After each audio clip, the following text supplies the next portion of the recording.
going to be talking all things budgeting today, because the amount of coaching clients that I have that just like shiver at the thought of doing a budget. They just can't even,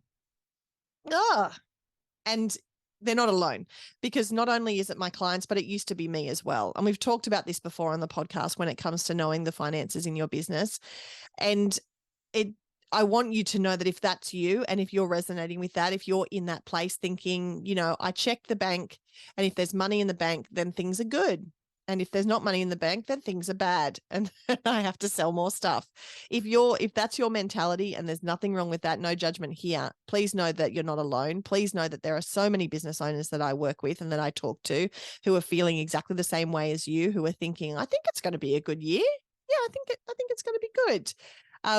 And then when I challenge them on that, they're like, I'm not really sure quite where to start. Please know that that was me as well. And that Glenda, if you're listening, my beautiful business mentor, Glenda, who has been making me make budgets for the last 12 years. I know that she's laughing at the irony of me now teaching other people how to make budgets, because for a very long time I tried to avoid it in my sessions with her. And what I want you to know is that it does get easier, and I don't want you to avoid it any longer. And 2023 is the year that you're going to get on top of your cash flow in your business in order to be able to reach the business and personal goals that you have for you and for your business.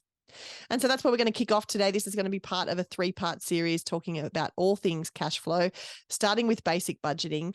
It can be as easy as jumping on the computer. Like if Excel scares you, if opening an Excel spreadsheet just makes you think, I will go and clean my toilets before I'll do that, then that's okay. Because what I want you to know is that, whether you're using numbers, whether you're using Google Sheets, whether you're using Excel, there are basic budgets that you can download a template for that are so plug and play easy. And some of them are really pretty too, which helps for me. Like I like the ones with the bright colors because it just makes it a bit more enjoyable. And anything we can do in our business to make the hard stuff more enjoyable, I say lean into it. I say, go for gold.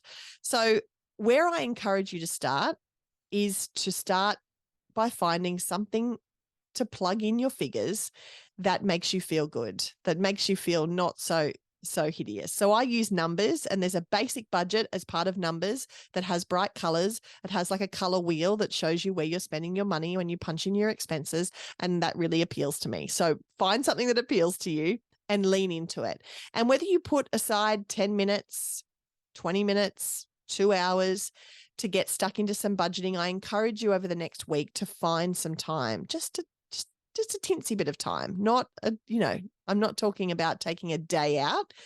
For me, it's all about creating good habits, good financial habits. And James Clear in his book, Atomic Habits, talks about, the person who wants to become fit and healthy, when they very first start their fitness journey, they just get in the car. They just get dressed for the gym, they go downstairs and they get in the car. And perhaps they do that for the first week.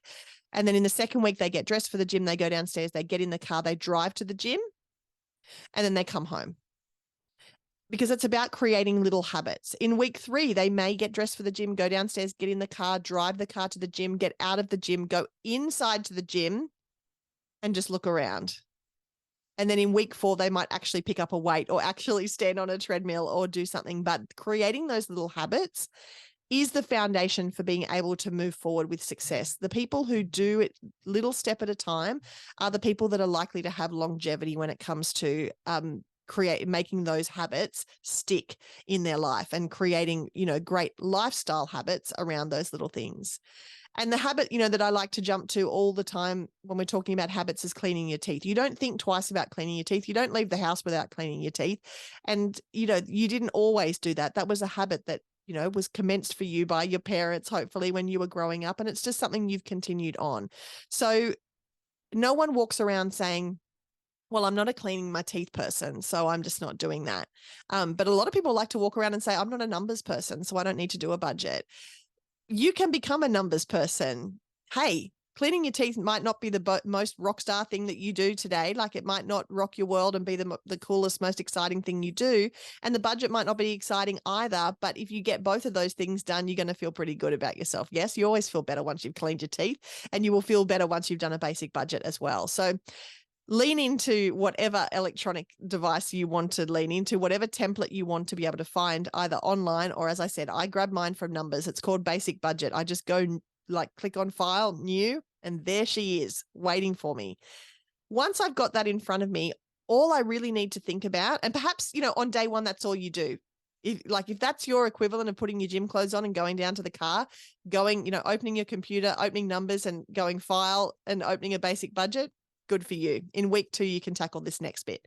And this next bit is thinking about, okay, what money do I know I have coming into the business, or what money do I know I have coming out of the business? If you want to do yourself a personal budget so that you can perhaps start putting some money aside for a family holiday, you can put some money aside for that brand new handbag. Oh my gosh, at Christmas time, I was in Melbourne and I saw this fabulous, on brand yellow Michael Kors handbag, gorgeous handbag. I'm going to set a budget to be able to put some money aside for that, because that's going to take some saving, because she's pretty. Whatever it is for you that you're saving for, that's where you start. So what money do you have coming into your personal bank account, and what money do you know that's going out in terms of your expenses? And if you sit there and you think to yourself, expenses, what do I spend? I don't really know. Then I encourage you, print off a copy of your bank statement from last month and just have a look. What are the expenses? What are the regular things that keep coming out month after month? Do you have subscriptions that you sign up for? Perhaps you're a member of a gym. Perhaps you're a member of a professional development organization. Perhaps you're getting personal development coaching or professional development coaching through a business coach, and that's coming out of your bank account. Put these expenses in your list. Put them down in that expense category so that you can have a good look at what's coming out, and choose whether you want to do it per week or per month, or perhaps you want to do it over the year, whatever works for you, whatever's easiest. And sometimes I just start where the easiest information is. If I'm looking at my bank statement and, and a lot of my subscriptions are monthly things, like my bank, my phone bill is a monthly thing. My electricity comes each month. So I just like to just put it in because that's the easiest way to do it. Don't overcomplicate things, but start by just having a look at what money's coming in and what money's going out. And you need to be able to see this in order to see where you're going to get to when it comes to the end of the financial year, and where you're going to get to when it comes to the end of the calendar year as well.